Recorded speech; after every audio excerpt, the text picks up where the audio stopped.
없어 냉랭함을 아느냐 곳곳마다 사랑 없어 탄식 소리 뿐일세 악을 성게 만들고 모든 소망 이루는 사랑 얻기 위하여 저들 오래 참았네 사랑 없는 까닭에 사랑 없는 까닭에 사랑 얻기 위하여 저들 오래 참았네 이갈 중에 있는 영혼 사랑받기 원하며 아이들도 소리 질러 사랑받기 원하네 저들 소리 들을 때 가서 도와줍시다 만민 중에 나가서 예수 사랑 전하세 예수 사랑 전하세 예수 사랑 전하세 만민 중에 나가서 예수 사랑 전하세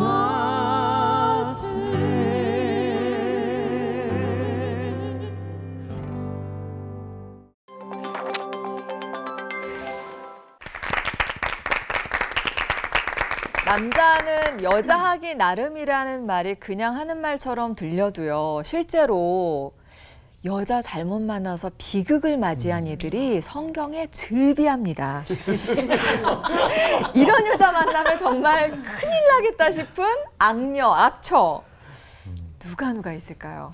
나 이세벨. 왕이 원하신다면 포도원쯤이야 당장 빼앗아 드리지요. 여봐라 말 안 듣는 나봇을 당장 돌로 쳐주게라. 어서. 눈빛이 변했어요. 악녀가 나오죠. 네. 네. 성경에 이런 여자도 있어요. 삼손, 당신의 힘이 어디서 나오는지 제발 얘기해 주세요. 삼손, 딴 사람한테 들릴라. 쏙싹. 이젠 힘 못 쓸걸? 이런 여자도 있어요. 네. 아하, 뭐 그 정도 가지고 악녀요. 전쟁과 기근에는 자식 다 소용없어. 오늘은 네 아들 잡아서 먹고 내일은 내 아들 잡아서 먹을 거야. 맛있게 삶아서 먹자.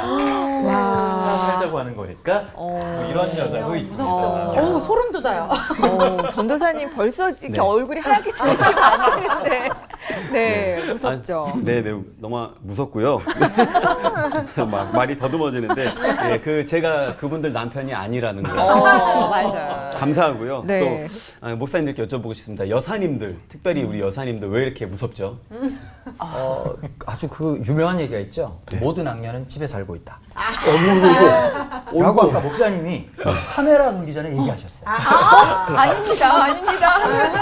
어휴. 여보 잘못했어. 여자만 독한가요? 그럼요. 성경 안에서 뭐 악녀들도 그렇지만 저 현실 세계에선 우리 아버지 목회하는 거 보고 저도 보면 남자 잘못 받아서 또 망친 맞습니다. 또 여자분들도 많죠. 네. 인간이 다 악한 것 같아요. 그렇죠. 성경에는 근데 왜 이렇게 그 악한 사람들의 행실 그리고 오늘 주제는 악한 여자들의 행실이 기록이 돼 있을지 궁금합니다. 목사님들의 설교를 통해서 성경 속 악녀들의 실체를 파헤쳐 보도록 하겠습니다. 강은도 목사님께서 시작해 주시죠. 파헤쳐 주세요.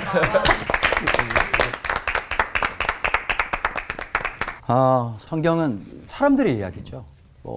너무 많은 사람들이 나타나기도 하고 대단한 분들도 나타나기도 하고 때론 반대로 참 어떻게 저렇게 악한 사람도 있나, 게으른 사람도 있나, 저렇게 완악한 사람도 있나. 근데 이제 오늘 이야기를 자칫 잘못하면 여자라고 하는 것으로 포커스가 막 쳐질 수 있어서 이게 대부분 보시는 분들이 여자분들이시거든요. 권사님들한테. 제가 생각을 했어요. 뭐 생각지 못할 사람? 그 중에 한 명이 창세기 39장에 보면 보디발의 아내라고 있어요. 근데 되게 악하게 나오죠. 왜냐하면 이게 뭐 모든 사람들에게 있는 이 본능 중에 하나, 이 소유 욕구, 그 성욕이라고 하는 것을 드러나는 거 아니겠어요? 근데 반면에 그 일상을 살았던 한 사람의 삶, 아무것도 의지할 게 없었던 요셉, 그러니까 하나님밖에는 의지할 수 없는 상황. 이 요셉은 그 가장 억울하고 아무것도 할 수 없는 무력감의 상황, 노예라고 하는 게 사람을 그렇게 만들잖아요. 근데 그 속에서 39장에 보면 3번에 반복되는 말, 여호와 하나님이 요셉과 함께 하시니라. 그 함께 하심이라고 하는 게 단순히 무엇이다라고 말할 수 없는 인격적이고 너무나도 깊은 이야기 속에서 요셉의 삶이 달라진 건 그 노예의 삶이 창의적으로 바뀌기 시작했다는 거예요. 사람들은 환경이 바뀌면 창의적일 거라고 생각하는데 하나님이 함께 하심이라고 하는 그 힘이, 예배에서 주어지는 하나님의 놀라운 은혜가, 오늘 말씀을 묵상하는 데 주어지는 놀라운 힘이 오늘 우리의 삶을 흑암과 혼돈과 공허였던 역사를 창세기 1장 2장에서 나타나는 것처럼 빛의 역사로, 생명의 역사로, 의미의 역사로 바꾼다고 생각을 해요. 분명히 그렇겠죠. 처음에 요셉이 무언가를 열심히 했다. 그러면 같은 노예 입장에서는 어떨 것 같으세요? 참, 너 혼자 잘났다, 야 라고 생각했겠지만 사람의 진심을 느끼고 그 사람에게 열정과 의미와 재미가 있으면 사람은 묘하게 끄는 힘이 있는 것 같아요. 그냥 뭐 오늘 하는 일이지만 그거 뭐 나한테 큰 이익이 없겠지만 그 일에 최선을 다하는데 사람들이 처음으로 노예에게 보람이라는 것, 내가 무언가를 성취한다는 기쁨이 있었던 거예요. 근데 거기에서 참 묘한 표현이 또 나옵니다.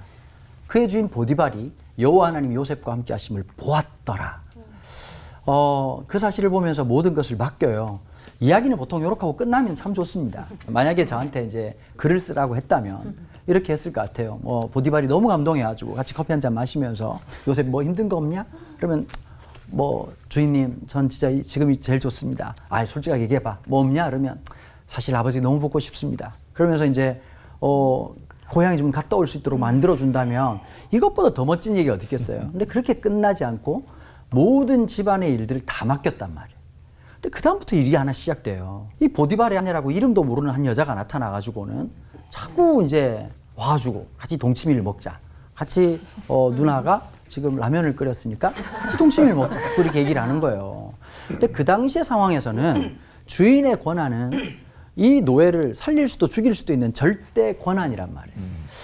똑같은 거죠. 우리는 살아가면서 직장 생활 때문에 어쩔 수 없어요. 학교 때문에 어쩔 수 없어요. 이런 상황 때문에요. 근데 그걸 깨트리는 것이 하나님의 은혜였던 것 같아요. 노예로 살지 않고 하나님의 자녀로 살 수 있는 힘. 노예의 옷을 입고 있지만 하나님의 자녀라고 하는 명예를 살아갈 수 있는 능력. 그래서 이제 이 여자가 이제 얘기하는 거죠. 동침하자. 라고 했을 때 그러면 뭐라고 말을 했냐면 주인이 나에게 모든 걸 다 맡겼지만 당신은 예입니다. 그 다음에 또 한마디를 붙여요. 내가 하나님 앞에서 이와 같은 범죄를 할 수 없습니다. 근데 본문에 놀라운 얘기가 나와요. 이 요셉이 이 여자와 함께 있지도 않았다는 거예요. 근데 끝까지 집요하게 아무도 없게 만들어 놓고는 그래가지고 이제 요셉 옷을 벗기는데 벗은 채로 도망간 거예요. 이게 악녀, 악인의 특징은 뭐냐? 사랑이 아니라 소유욕이거든요. 내가 진짜 내 마음에서 그걸 행동하는 이유. 사람은 왜 죄 짓는 데는 열정이 생겨요. 뭐 피곤하지 않아요. 애들 신기한 게 있어요. 애들. 우리 집 애들도 야 분리수 가자 그러면 매일 똑같은 말. 내일이요. 그 전에 주님 오실 것 같아요. 근데 뭐 PC방 가고 이럴 때는요. 빛의 속도로 가요. 뭐 죄 짓고 이런 데는 지치지 않는다고. 사실은 저는 우리 안에 보디발의 아내 같은 습성이 다 있다고 생각하는 거예요. 사랑이라고 얘기했지만 사랑이 아니라 나중에는 내 욕구가 들통나니까 오히려 요셉을 감옥에 집어넣어 버린 거죠. 근데 성경은 참 묘해요. 보통 이러면 권성징악이라고 해가지고 이 여자가 잘못됐더라 이렇게 되는데 이 여자는 아예 사라져 버려요. 근데 심지어 그 여자가 만들어 놓은 그 올무 같은 삶에서도 하나님 역사는 창의적으로 드러나기 시작하거든요. 그리스도인으로 생각해야 될 게 하나 있다고 생각해요. 여러분들이 지금 억울한 일을 당하고 속상한 일을 당했지만 하나님 그 속에서도 하나님의 생명의 역사를 지금도 지속하실 수 있다는 놀라운 사실입니다. 우리 안에 똑같은 악인이 있습니다. 내 욕망이 열정으로 하나님 앞에 쓰임받을 것인지 내 욕정으로 누군가를 파괴할 것인지 그 분기점에서 우리는 악인으로 혹은 하나님께서 원하시는 거룩한 하나님 백성으로의 삶의 갈림길에 우리가 서 있다고 생각합니다. 기도하겠습니다. 하나님, 내 욕망을 위해서 살지 않게 하시고 주님의 뜻을 위해 살 수 있도록 축복해 주십시오. 오늘도 그 위험한 분기점 한 길을 살아가는 우리에게 하나님의 은혜가 하나님이 원하시는 그 뜻 앞으로 인도하시는 힘을 누리게 해 주십시오. 감사드리며 예수님 이름으로 기도합니다. 아멘.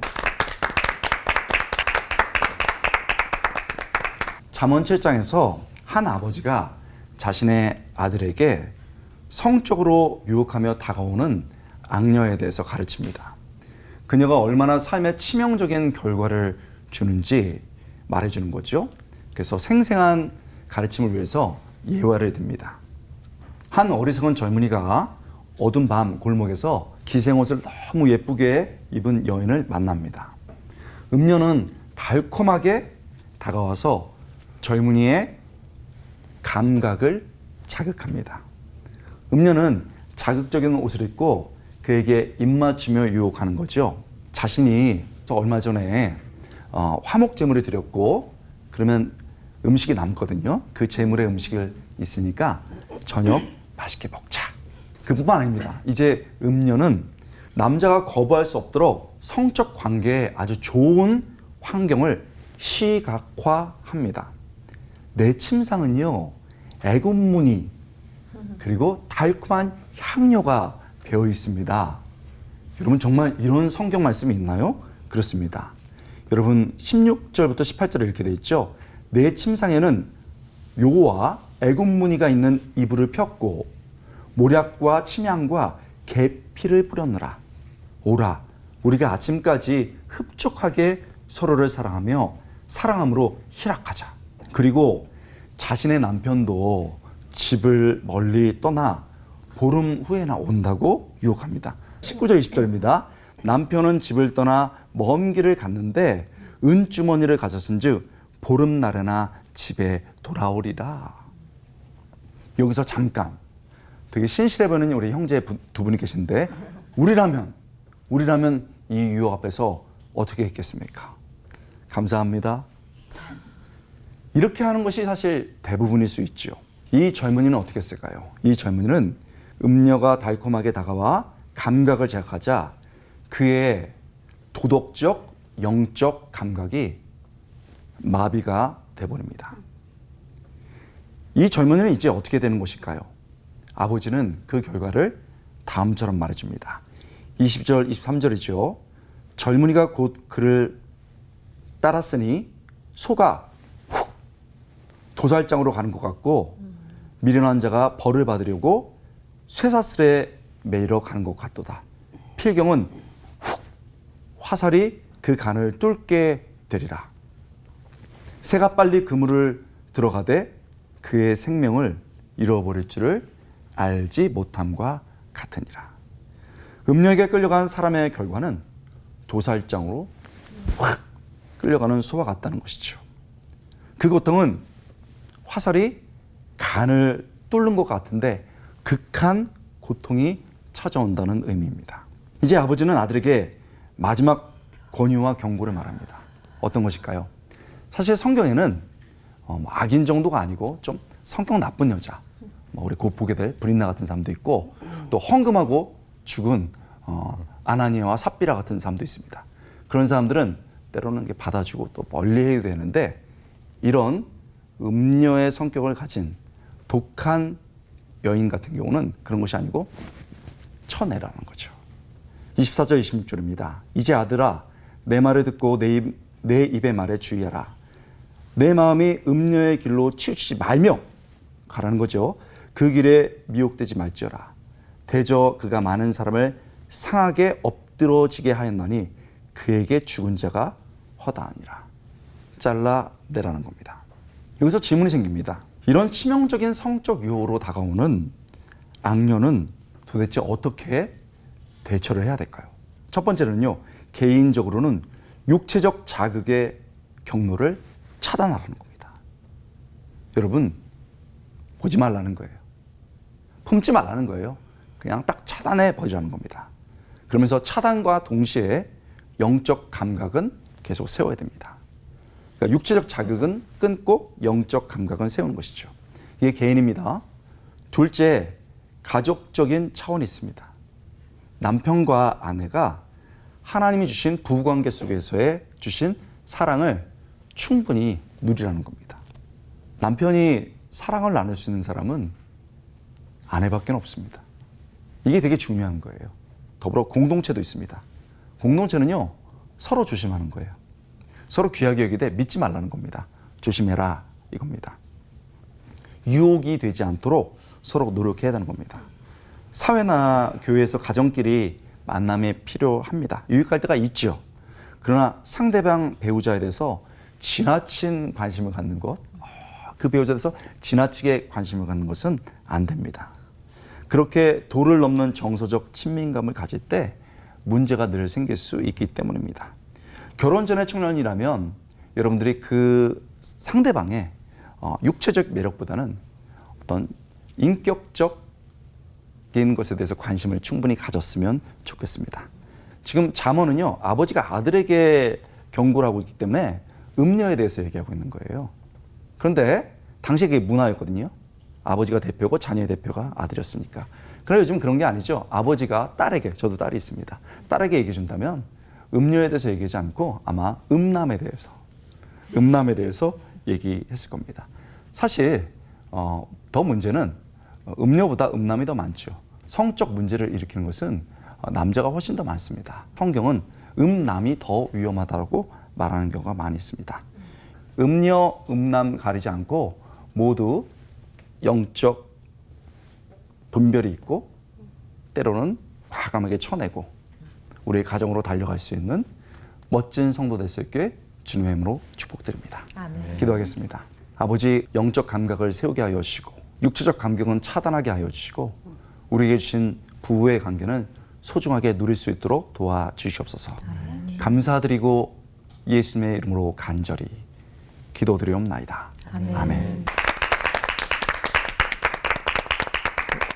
성경 속의 악녀들, 저는 한나와 분인나 이야기를 하려고 하는데요. 누가 악녀예요? 분인나. 제가 이런 생각 가져봤어요. 우리 아버지 목회 제가 40년 지켜보고 저도 이제 담임 목회 20년인데 지금까지 또 집회 가면서 매일같이 설교하고 이 본문을 다룰 때 난 지금까지 성도들 중에서 단 한 명도 지가 분인나라고 생각하는 사람을 만난 적이 없어요. 다 지가 한나인 줄 알아. 누군가 절반은 분인나인데, 그러니까 우리는 묘하게요, 이 성경 본문을 읽고 대할 때 너무 지극히 당연하게 자연스럽게 자기를 한나화해요. 그럼 분인나의 친정 엄마 입장에서 생각해 보세요. 누가 나쁠까? 여러분, 공평하신 하나님인 것 같아요. 한나는 사랑은 받는 것 같아요. 엘가나 남편한테 더한 사랑을 받는 건 분명히 성경 기록에 나와 있어요. 그런데 분인나는 남편의 사랑은 못 받는데 또 아기는 잘나. 자, 제가 일본에서 공부할 때 저녁에 이제 집에 돌아올 때 되면 항상 지하철이 막혀요. 단 한 번도 제 시각에 도착해 본 적이 없는 것 같아요. 그러니까 제 환승선에서 항상 막히는 게 투신 자살이 한 명만 이루어져도 계속 막히는 거예요. 자살이 너무너무 많았어요. 그래서 자살, 우리 몇 년 전까지만 해도 OECD 자살률 1위가 일본이었는데 지금 우리가 1위죠. 우리는 뭐 일본한테는 지구는 못 살아요. 하여튼 그런데 그때 자살률을 떨어뜨리기 위한 연구 프로젝트에 이제 담당하신 교수님을 제가 만난 적이 있는데 자살률을 떨어뜨리기 위해서 제일 1연구가 자살 동기 연구래요. 그래서 왜 죽으려고 했는지. 우리 입버릇 죽고 싶다 이 정도가 아니라 진짜 자살 시도했던 사람들 인터뷰해 보니까 뭐 경제력, 뭐 학력, 뭐 여러 가지 종류가 있는데 남녀 성별로서의 그 다름이 있더라고요. 1위가 완전히 달라요. 남자는 내가 인정받지 못할 때 어느 공동체나 조직 또 내 가정에서 내가 인정받지 못하고 존중받지 못한다고 할 때 죽고 싶은 거예요. 남자는 그렇잖아요. 나 인정해 주는 사람을 위해서 목숨도 걸 수 있지만 거꾸로 그렇지 않을 때 존재의 가치를 잃어버리는. 근데 여자는 1위가 내가 사랑받지 못한다고 여길 때 죽고 싶다는 고통인 거예요. 그러니까 사랑을 고백받기를 원하는 거예요. 이게 여자의 심리인 것 같아요. 자, 그런 면에서 볼 때 분인나는 세상에서 가장 아픈 여자고 분인나는 세상에서 가장 불쌍한 여자예요. 사랑 못 받는. 그러니까 한나가 얼마나 부럽고 싫었을까. 또 이렇게 이해가 되는 거예요, 저는. 그래서 제가 한번 어떤 목회자 모임에서 똑같은 본문으로 하루는 한나 입장에서 눈물을 쏟고 두 번째는 분인나 입장에서 설교해서 다 눈물을 쏟았던 그러니까 이런 해석적 관점의 이제 차이에 대해서 한번 설교한 적이 있는데 여러분 저는 그래요. 분인나도 불쌍할 수 있다.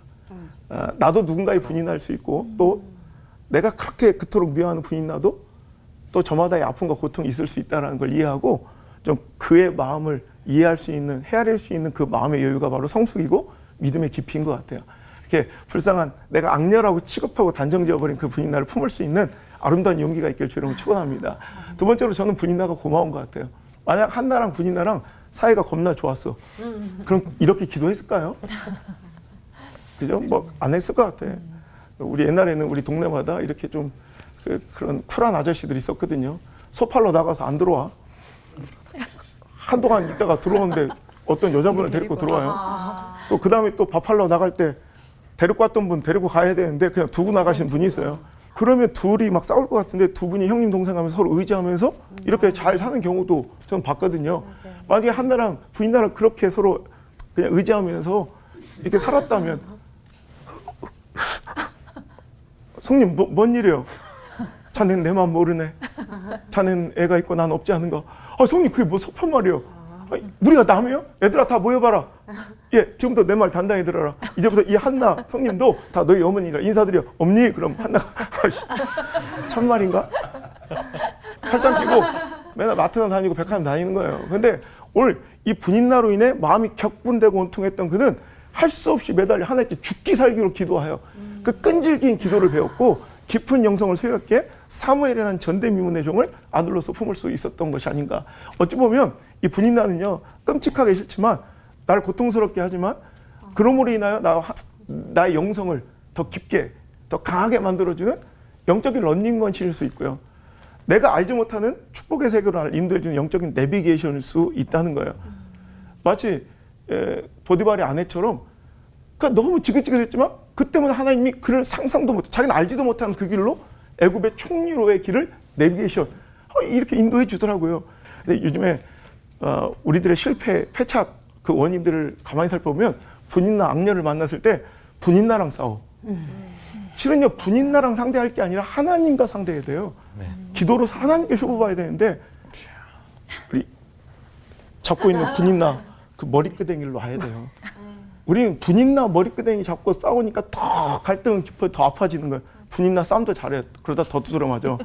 그러니까 분인나 그냥 꽉 잡고 있는데 한번 잡고 싶은데 지금 막 꽉 잡고 있는 그 머리끄댕이를 이제 놓고 기도줄을 생명줄처럼 한나처럼 붙잡을 때 거기서 기적은 역전은 반전의 드라마는 쓰여질 줄 믿습니다. 나의 악녀 분인나를 이해하고 나의 악녀 분인나를 고마워 소중하게 여기는 그런 아름다운 성숙이 일어날 수 있기를 바랍니다. 기도합니다. 하나님 감사합니다. 오늘도 분인나와 싸울 것이 아니라 하나님께 오늘도 매달리고 하나님께 상대하는 지혜로움이 우리 모든 올포온 가족들에게 소유되게 도와 주옵소서. 사랑합니다. 나의 사랑 우리 구주 예수님의 이름으로 감사하며 기도드립니다. 아멘.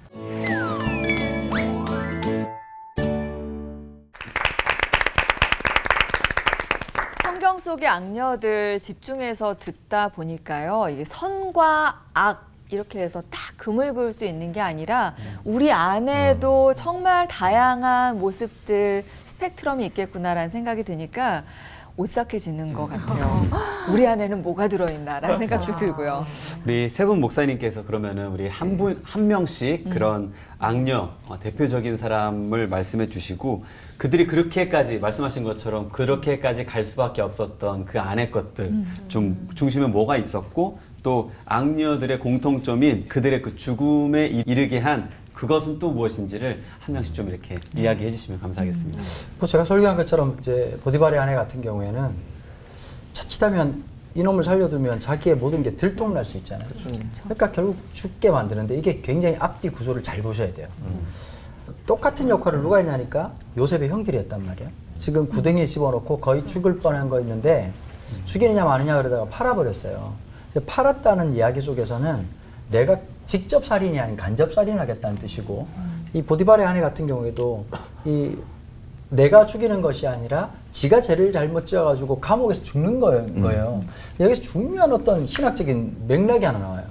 세상이 줄 수 있는 건 죽음이고 복음이 줄 수 있는 건 부활이거든요. 죽음과 부활이라고 하는 메타포가 2번 나와요. 그 노예로 잡혀갔지만 하나님의 함께 하심으로써 그 노예의 자리에서 살아갈 수 있게 만들어주시고 감옥에서도 여호와 하나님이 함께 하셨다는 이야기를 통해서 그 죽음의 장소에서 부활의 역사가 드러나기 시작하거든요.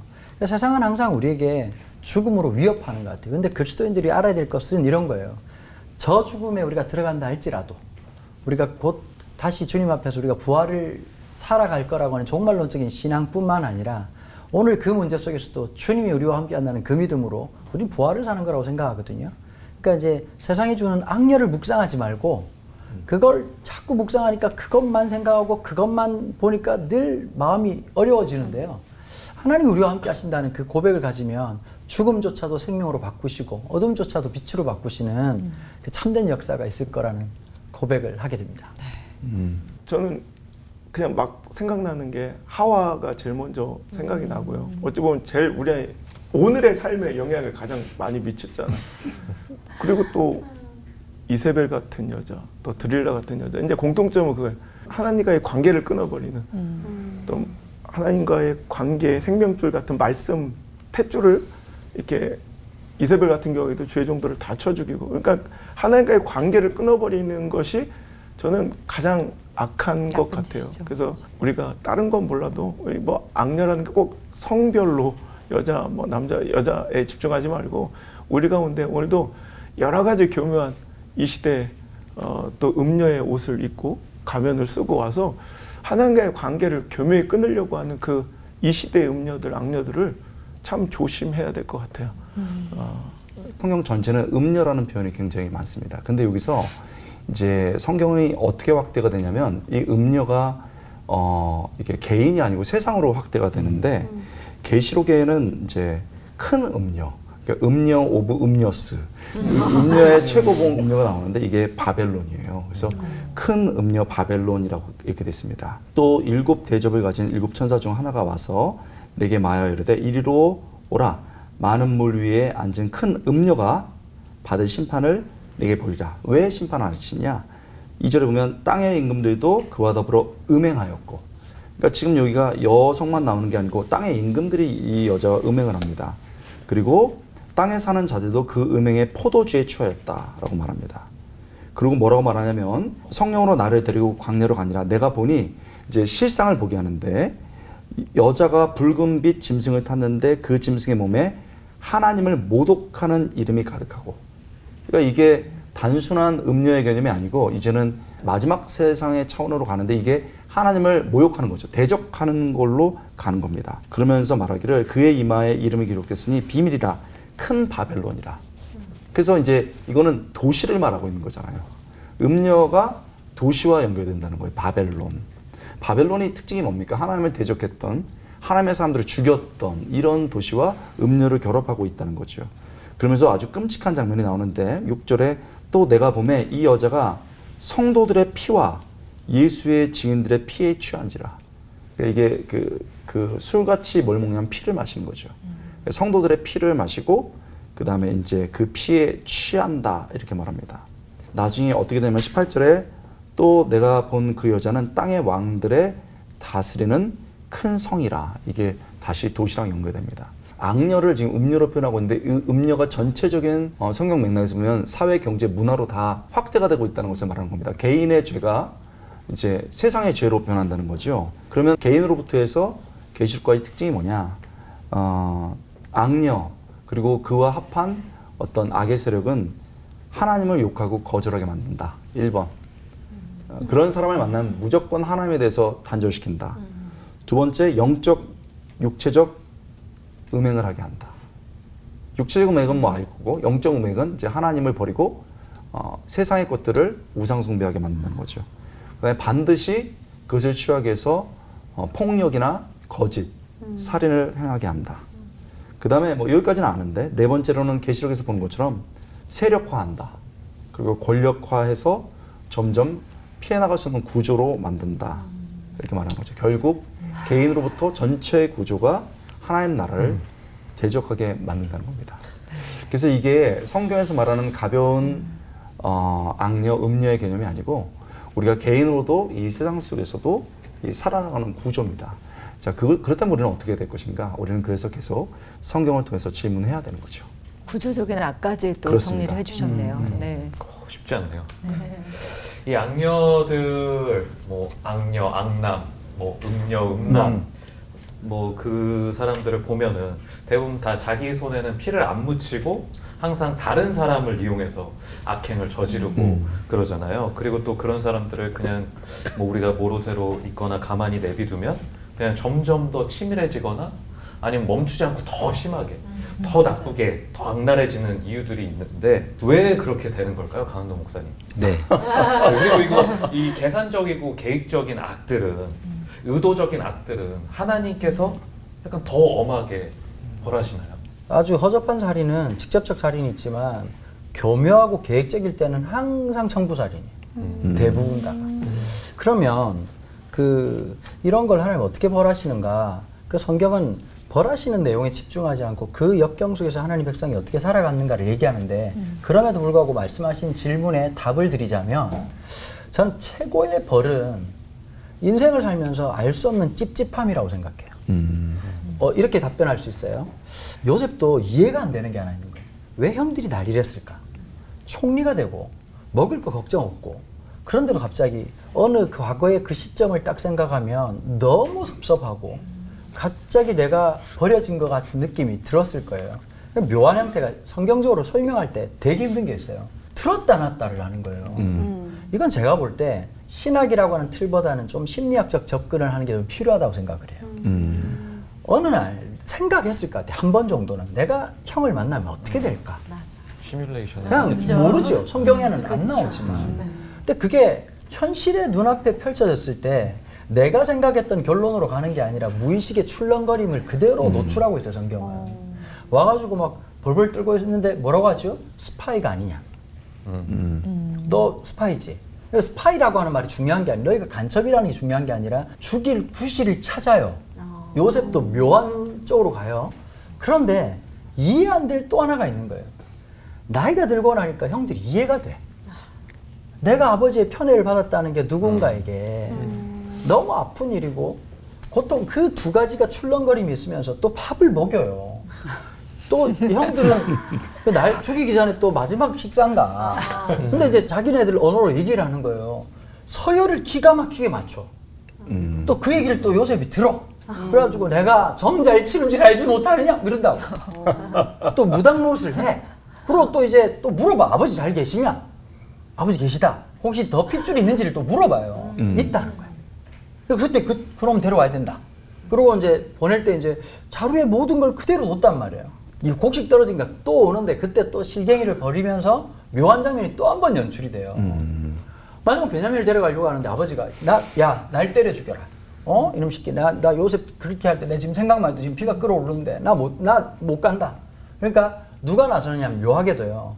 유다가 못된 짓을 하거든요. 팔아먹을 때도 첫째가 하는 게 아니라 유다가 야 우리 죽이지 말고 팔아먹자고 얘기를 해요.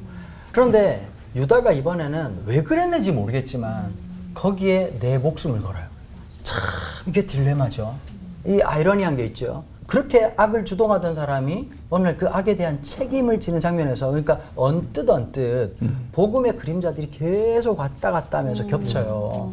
그러고 돌아오는데 이제 가죠. 근데 이제 이때는 뭐 하필이면 자기 점치는 무언가를 훔쳐갔다고 얘기해가지고 와서 다 죽이겠다고 딱 얘기를 하는 거예요. 그때 이제 요셉도 점점 이제 정점으로 달하는 거죠. 이게 그 감정, 그 묘한 마음들이 있는데 옆에 있는 경비병들을 다 나가라고 얘기를 하는 거예요. 근데 요셉의 마음속에서는 딱 이게 하나 있었던 것 같아요. 나 이렇게 힘들 때 형들은 다리 뻗고 잤지.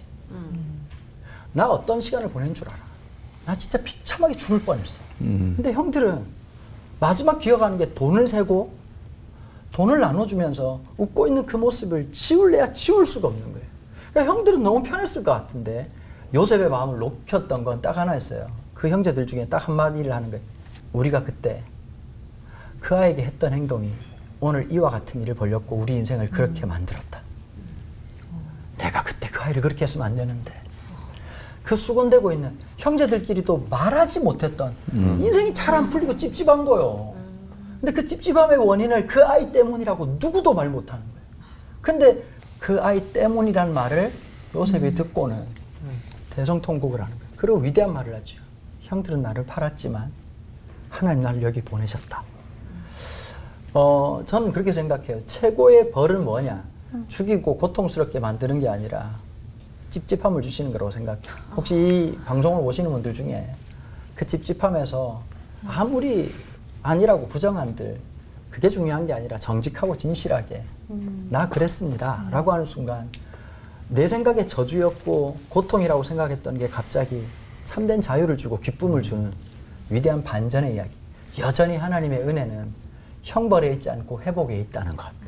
저는 그게 참 너무 감사할 따름인 거죠. 회개할 기회를 또 네. 주시네요. 그러네요. 네. 저는 근데 권호 목사님 말씀처럼 이 성경에 음료에 관해서는 이렇게 많이 나오는데 남에서는 이런 단어는 또 안 나오잖아요. 그래서 이 여자만 유혹과 시기, 질투의 화신처럼 부각되는 게 많이 마음이 안 좋습니다. 네. 그래서 여기에 좀 억울한 느낌이 나는데 혹시 하와 때문에 그런 거면 하와가 아니라 뱀, 사탄 요쪽에 이렇게 좀 화살이 가야 되고 아담도 그런 가담죄 요거 아닙니까? 맞습니다. 억울한 부분을 맞습니다. 네. 어떻게 이렇게 된 것인지 우리 권호 목사 좀 조금만 더 알려주시면 좋겠습니다. 아니 성경에는 뭐 음녀가 눈에 띄니까 이렇게 말하지만 더 많은 죄는 남자들에 의해서 지어졌거든요. 그러니까 보편적인 상황인 거죠. 그러나 특별히 이제 그 부분들을 부각하다 보니까 그렇게 된 것인데 범위를 축소해서 아담과 하와 얘기를 한다면은 당연히 책임이 있죠. 아내가 그런 죄를 지었지만 결국은 남자가 더 추한 모습을 보였잖아요. 이 여자 때문에, 당신이 준 이 여자 때문에. 그렇게 말하면서 사실 아담의 죄로 인해서 이렇게 로마서에서 말하고 있잖아요. 한 사람일 때 아담을 말하는 거예요. 그러니까 아담의 죄는 뭐 분명합니다. 그리고 이 이야기를 통해서 이제 성경 전체를 봐서 두 가지를 얘기하고 싶어요. 공동의식. 남자, 여자, 남편, 아내 한쪽의 잘못은 없어요. 분명히 크게 잘못은 있지만 계기는 될 수 있지만 우리가 공동의 의식, 책임이 있다는 것을 알아야 될 것 같아요. 우리는 그냥 하나로 돼 있는 거야. 하나님이 하나로 만들었으니까 둘 중에 한 명도 넘어지면 안 돼.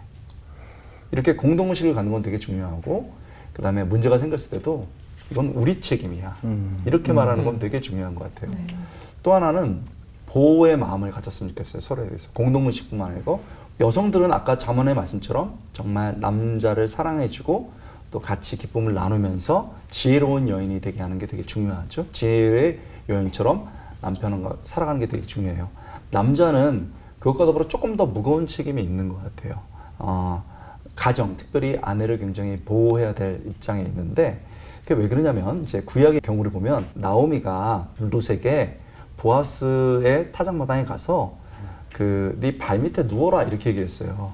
근데 히브리어에서는 그 표현이 이 발이라는 것이 성적 의미를 얘기하기도 해요. 그래서 사실 성경을 자세히 읽으면 이게 중의적인데 유혹의 의미도 들어가고 있다고 구약 학자들은 다 알고 있어요. 자, 그래서 누웠어요. 그래가지고 이제 그 타작마당에 있는데 뭐가 꿈찔했어요. 밤이잖아요. 얼마나 단장을 예쁘게 했어요. 그러니까 마음이 동했겠죠. 그런데 거기서 보아스가 보호해 주는 거예요. 사랑하니까. 내가 너무 부끄러운 순간 있잖아요. 너의 선행에 대해서 다 안다. 네가 얼마나 네 시어머니 그리고 네 가정을 위해서 하는지 다 알아. 그러니까 걱정하지 마. 지금 가면 너 오해받는다. 기다렸다가. 그것도 빈손으로 가면 안 돼. 내가 곡식 줄 테니까 곡식 들고 그래서 여기 왔었구나 라고 하면서 가면 돼. 그렇게 보호해 줬어요. 그리고 신약에 보면 마리아가 하나님의 은혜로 해가지고 성령으로 잉태됐어요. 당시 그건 파혼이고 돌을 칠 수도 있는 상황이었어요. 근데 요셉이 그거를 깊이 영적으로 생각하고 받아들이잖아요. 받아들이고 기다려주고 신뢰했기 때문에 예수님이 그 생명으로 나온 거예요. 그러니까 저는 제가 못하는 부분이라 그렇게 해야 되지 않나 하는 게 그래도 하기는 해야 되잖아요. 그러니까 우리가 목표치는 알아야 돼요. 그리고 이런 일은 있지 않았으면 좋겠는데 끝까지 보호할 수 있는 힘은 우리에게 나오는 게 아니에요. 결국은 보아스도 그랬고 요셉도 그렇고 하나님을 의식한 거예요. 그러니까 공동의식 갖고 또 보호의식 갖고 무엇보다 하나님 의식 갖고 했으면 좋겠어요. 저는 아까 안호성 목사님 말씀에 분인나 이야기를 하셔서 제가 하필이면 최근에 발표한 찬양곡 신곡 한나. 이름이 한나예요. 예. 분인나 노래도 만들어야 되나 싶을 만큼 예. 가사에 보면 말할 수 없었던 슬픔의 나날들의 이야기가 사실은 한나가 아니라 분인나의 이야기일 수도 있겠다라는 말씀을 들으면서 하나님이 분인나도 그렇고 또 하갈도 보호하셨잖아요. 그렇게 하갈도 또 분인나의 입장에서 또 설명해 주셨던 것처럼 하나님의 뜻이 분명히 있을 것 같아요. 또 설명해 주시면 참 좋을 것 같습니다. 정말 우리 하나님은 그 꺼져가는 심지도 끄지 아니하시고 사랑 갈 때도 꺾지 않으시는 그 정말 놀라운 사랑의 결과물 수혜자들이 우리인데 우리는 어쩌면 분인나 아까 가사 중에 말할 수 없는 슬픔의 나날들 아기가 없어서 말할 수 없는 슬픔의 나날들을 막 그냥 겪으며 눈물 흘리고 있는 그 한나를 또 바깥에서는 사랑받지 못하는 한 여인이 신뢰 속에서 그 남편이 그러지 마 내가 당신 아들 없어도 나는 10 아들만 못지 않은가 그러면서 한나를 이렇게 끌어안아주는 것을 바깥에서 보는 그 맞아요. 말할 수 없이 예, 여인의 힘든 인형. 슬픔의 예. 나날들을 보내고 있는 분이나도 있을 거란 말이고요. 또 하갈도 실은 자기 선택과 결정의 잘못으로 파생된 자기가 만든 악녀예요. 그래놓고서 우리는 단정 짓는다고. 그러니까 자기만의 피해 의식, 자기 중심적 사고, 자기 연민에 빠져서 그냥 악하다고 생각하는 그 분인나 하갈들이 실은 내가 만들어놓은 또 그도 또 못지않게 아픈 이 시대 누구나 다 갖고 있는 또 갈등의 시대 다들 피해자들이 아닌가. 우픈 사연이 있는데 한 교회가 서로 싸워서 길 하나를 두고 이제 교회가 또 갈라져서 세워졌어요. 서로 다 하나님의 편이래요. 그러면 저 앞교회를 악으로 규정하더라고요. 또 그 다음 교회 가보니까 여기가 악이야. 그러니까 이거예요. 똑같은 거. 누가 악입니까? 다 하나님의 귀한 자녀들이고 또 귀한 하나님의 주님의 몸 되신 성전들이죠. 그런데 우리가 너무 선을 그어놓고 내 편 아니면 원수, 내 진영 아니면 적으로 간주하는 이 한나 컴플렉스를 좀 벗어나고 그러니까 우리부터 우리 교회 아니면 난 이 시대가 가능성이 없다고 생각해요. 그래서 교회들이 또 목사들이 또 그리스도인들이 먼저 그 서로의 하갈을 서로의 분인나를 좀 먼저 손 내밀고 품는 그런 아름다운 모습들이 사회 가운데 비춰졌으면 좋겠습니다. 네. 오늘 제목이 성경 속 악녀들이지만 이게 뭐 여성의 문제가 아니라 우리 안의 악의 문제에 대한 이야기를 나누는 시간이 아닌가 싶어요. 하나님과의 관계를 끊어내는 절대 악에 대해서는 우리가 저항해야 되지만 서로의 관계에서 서로를 악으로 규정하는 그 관계의 악에 대해서는 좀 더 포용하고 품어야 되겠다는 생각도 하게 됩니다. 자, 올포원 스펙트럼이 이렇게까지 넓다는 거 오늘 확인하실 수 있는 시간이 아닐까 싶은데요. 근데 아무리 넓어도 또 피해갈 수 없는 순서가 있습니다. 돌발 질문. 어떤 분이 갖고 계신가요? 돌발. 네. 삐용 여기 있었네요. 네. 자, 오늘 돌발 질문 바로 드리도록 하겠습니다. 자, 아내 빼고 내가 가장 두려워하는 여성 2명을 꼽아주신다면 누가 있을까요? 하나, 둘, 잠시만, 있나요? 진짜. 네, 생각할 시간 좀 드릴게요. 네. 예. 자, 내가 2명 있다, 없다가 아닙니다. 누구인가요예요. 네. 자, 하나, 둘, 셋. 딸. 딸. 두려움의 정도가 좀 다른데요. 네. 근데 제가 딸 보면서 어떤 마음이 드냐니까 조금씩 하나님의 마음을 알 것 같은 거예요. 내가 실수를 해도 얘가 아빠 잘못했어요 하기 전에 제가 알고 있잖아요. 근데 내 마음에 이미 용서가 시작됐다는 거예요. 제가 그거 보면서 하나님 그런 분이구나. 내가 따박따박 하나님 앞에 이거 잘못했어요 말하기 전에 내 진심만 가지고 눈물만 흘려도 나를 품어주시는 분. 그러니까 그 사랑이라고 하는 게 사실은 되게 큰 두려움이고 우리가 하나님 사랑할 때 경외심이라고 얘기를 하잖아요. 아마 그런 거 아닌가라는 생각이 들어요. 2명 꼽아달라고 했는데 딸과 또 한 분 뭐 생각나는 어머니. 분 없으실까요? 어머니. 우리 어머니는 되게 이제 여성스럽거든요. 뭐 늘 괜찮다고 얘기를 해요. 앞이 좀 안 보여서 그렇지 괜찮다. 뭐 먹을 게 없어서 그렇지 괜찮다. 우리 어머니 늘 하시는 말씀. 니만 행복하면 된대. 니만 은도야, 니만 행복하면 된대. 엄마는 괜찮다. 금방 천국 갈 기다. 괜찮다 이렇게 늘 말씀하시는데 이거 너무 이렇게 마음이 쓰여요. 어쩔 수 없이. 그러니까 강 목사님에게는 무섭다가 아니라 마음이 쓰이는 두 네. 여성을 그러니까 전 무서운 건 별로 이렇게 그렇게 네. 안 쓰이는 것 같아요. 무서운 여자는 없는 걸로. 두려운 여자는 없는 거죠. 네. 네. 저는 뭐 아내 말고는 무서운 사람이 없다고 아내가 얘기하라고 그랬습니다. 이렇게. 아내가 얘기하라고. 저는 네. 뭐 아내 말고는 무서운 사람이 없고 네. 사실 그 하나님 다음으로 이제 아내가 무서워요. 왜냐하면 다른 의미가 아니고 하나님 다음으로 저를 잘하는 사람이 아내인 것 같아요. 그래서 정직하게 얘기했는데 잘 살았네. 그 한마디면 될 것 같아요. 목사님 그 반칙이에요. 아까 질문할 때 안에 빼고 얘기하라고. 빼고는 없다니까. 교수님- 별다른 사람이 생각나지 않으시는 걸로. 네. 네, 질문이 돌발 질문이 어렵긴 어려워요. 어려워요. 맞아요. 안에 빼고 무서운 네. 여자 2명. 난 있다. 네. 근데 뭐 오늘 악녀 특집이잖아요. 근데 거기다가 제가 이제 고마운 악녀에 대해서 제가 포커싱을 맞추자면 내가 개척해서 성도 이제 몇 명 딱 이제 생겼을 때 20년 전 딱 얘기예요. 이제 30살짜리 결혼도 안 한 총각 전도사가 혼자 생판 보는 데 가서 이렇게 있는데 주일마다요 그분이 설교만 시작하면 다리를 탁 꼬고 팔짱을 딱 끼고 껌을 눈도 감아 이렇게 껌을. 교회 안에서 네. 껌을 씹으세요? 네, 예배 시간 너무 가슴 나는 이제 그렇지 않아도 떨리고 막 총각 전도사 이제 신출내기 전도사가 얼마나 힘들게 설교할 때 그래서 저기 집사님 그 설교 시간 예배 시간인데 그러면 되겠습니까? 저 뭐 그때 한 40몇 살, 전 30살이었고 거기 40몇 살이었으니까 그랬더니 그분이 하는 말이 탁 눈을 이렇게 해갈게 뜨더니 내 다 안다. 뭔 말 할지 이러는 거예요. 그래서 뭐냐면 모태신앙으로 40몇 년 신앙생활을 했더니만 다 알아. 목사들 뻔하다 이거야. 그래서 주보 보니까 본문 설교 제목 덮어놓는 거야. 그래서 내가 너무 가슴이 진짜 강대상 서는 게 너무 무서웠어요. 그래서 내가 맨날 하면 그리고 툭 하면 네 한번 누나라고 한번 불러봐? 막 이러고요. 나는 경상도 분들한테 물어보고 싶은데 이게 이게 존댓말인지 반말인지 요자를 붙이긴 하는데 포괄적 언어라고 네. 볼 수 있어요. 저한테 그래 전도사요 막 이렇게 하면서 내 다 안다 뭔 말 할지 거기서 제가 도전이 생겼어요. 그래서 그때부터 제가 설교를 얼마나 본문을 깊이 파고 또 설교 제목 보면 손이 발발 떨리면서 도대체 무슨 내용인가 궁금해지게 그때부터 막 연구를 하기 시작한 거예요. 전 집사님 때문에. 그래서 고마운 지금 악녀. 제가 이렇게 돼 있어요.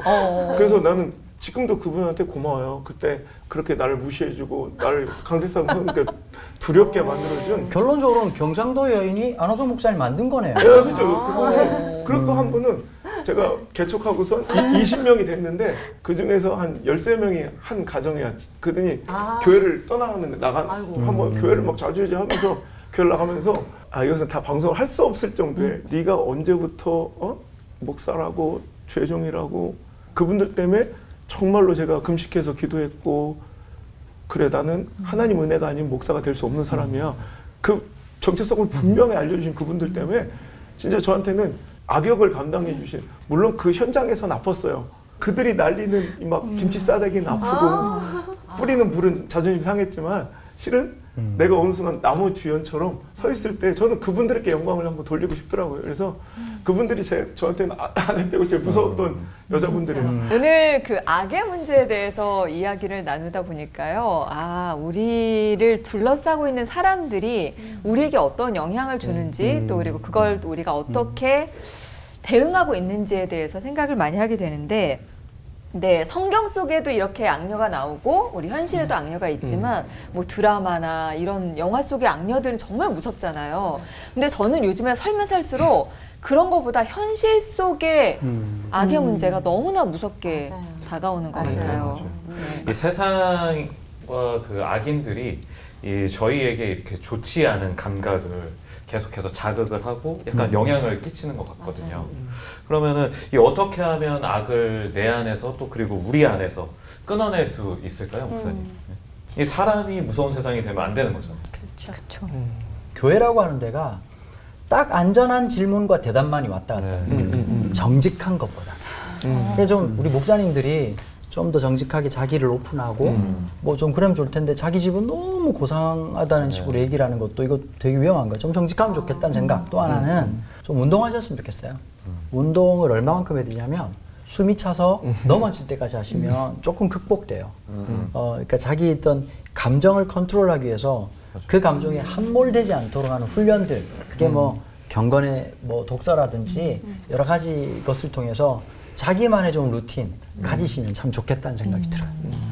저는 도망하고 동감했으면 좋겠는데, 도망하는 거는 요즘은 이게 쉽지 않아서 이게 뭐든지 안 좋을 때는 도망가는 게 좋은 것 같아요. 요셉이 그냥 확 도망가는 것처럼, 제가 저희 청장부 한번 제가 미국에 사역할 때 어디에 TV가 있고 어디에 핸드폰이 있고 뭘 보냐 했는데, 결론은 이거는 뭐 이게 넘길 수 있다 이런 사람 아무도 없었어요. 그래서 모든 컴퓨터를 다 마루에다 내고 핸드폰도 끄고 이렇게 자는 훈련도 했거든요. 그러니까 감당이 안 될 땐 도망가야 되고 그래요. 우리가 이제 운동을 하든 대화를 하든 간에 동감을 하는데, 우리는 동성 공동체를 좀 강화시켰으면 좋겠어요. 특별히 남자들의 모임이 되게 필요해요.